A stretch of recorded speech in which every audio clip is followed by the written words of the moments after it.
Hello Internet! Today I wanted to show you the new hairline feature that I added to Inkscape. So now, if you want to use hairlines, all you have to do is go into the Stroke Style tab and press this little hair follicle button, and then you get a hairline. Okay, so I hear a bunch of you saying, that's great, Rick, you made a really fine line. I could have just changed the width to get that. So what is this and what is it good for? Well, some of you are already really familiar with this. Hairlines are really common in a bunch of other vector graphics software and in the print industry, but for those of you to whom this is new, hairlines have two parts to them. The first part is that they're always rendered at the device's smallest resolution. So on my computer screen, that means this line is always going to be exactly 1 pixel wide, no matter how far I zoom in or out. The other part is that even though this is rendered at 1 pixel wide, logically, this line has no width at all. So what does that mean? Well, if we look at the radius of this circle, the radius is 1 inch, which means the diameter, or the width, should be 2 inches. And if we go into the selection tool, then sure enough, the width of the circle is 2 inches wide. Now if I turn hairline mode off, well, we see a couple things happen. The first is that the width returns to 1 pixel wide, which is fine. It looks a little bit beefier than it did before. But the width of the circle is now 2.01 inches. It got a little bit bigger. Now, true, this line looks a little bit beefier than it did a second ago, but that actually has nothing to do with it. I could change the width to 0.1 pixels, and now it looks even thinner than it did when it was a hairline. Now it's being anti-aliased to smaller than a pixel. And yet, the width of the circle is still bigger than 2 inches. Okay, so now you know what a hairline is. So what's it good for? Well, I got interested in this because I work at a makerspace where we have laser cutters. And laser cutters use hairlines to determine which parts of the image to cut and which parts of the image to etch. I understand this is also important for some vinyl cutters and some plotters.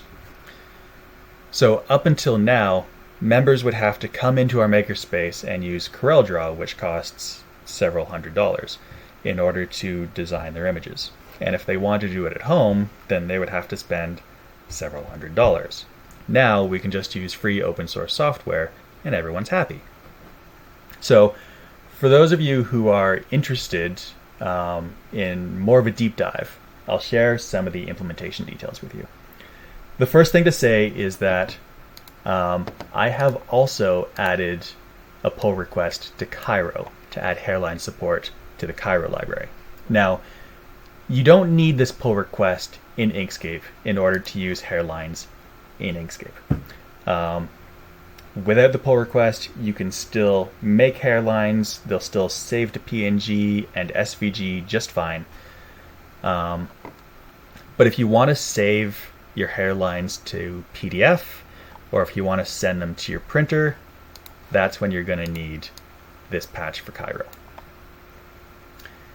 Now, unfortunately, Cairo's development moves at a snail's pace. I don't know when this pull request is going to get anyone reviewing it.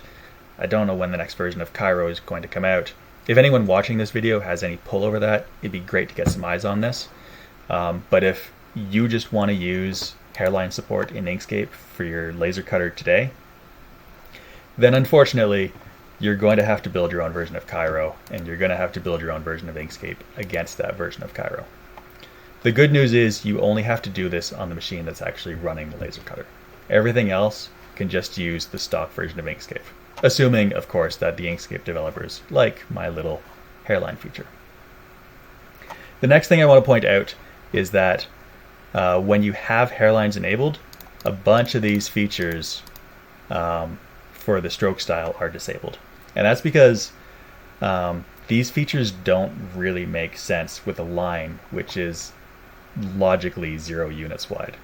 Dashes and markers are all scaled to the width of the stroke line. So if I enabled this, then your dashes or your markers would change size as you zoomed in and out, and that would look really weird. Joins and caps also don't really make sense when rendered at the lowest resolution, just because you can't really make a curve with less than 1 pixel of resolution. Finally, I want to talk about how I implemented this in SVG, because SVG also doesn't implement hairlines. So I figured the most likely way that this would ever get implemented in SVG was by allowing the stroke width to be set to hairline instead of to a value. Now this is an extension, so I had to add the -ink- in front of it. And this extension is currently only understood by my version of Inkscape. Every other piece of software in the world has no idea what -ink-hairline means.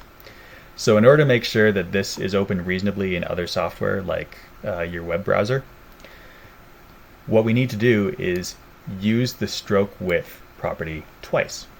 So the first one is set to 0.26 millimeters. That's actually just a normalized version of 1 pixel.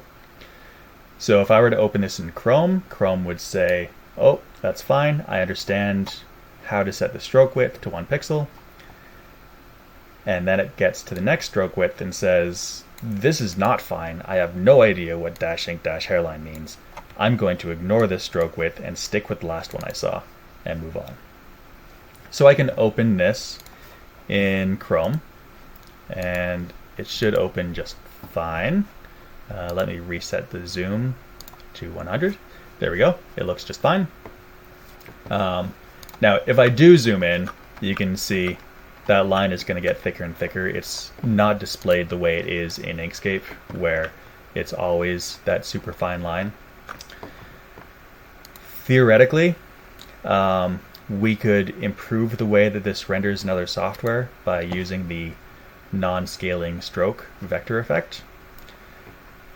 But I wasn't sure how that would interact with people who were intentionally using that vector effect or other vector effects in their drawings. So for the first release, I wanted to keep it conservative and safe. So I hope somebody finds this useful. If you have any comments, please let me know, and have a good day, everyone.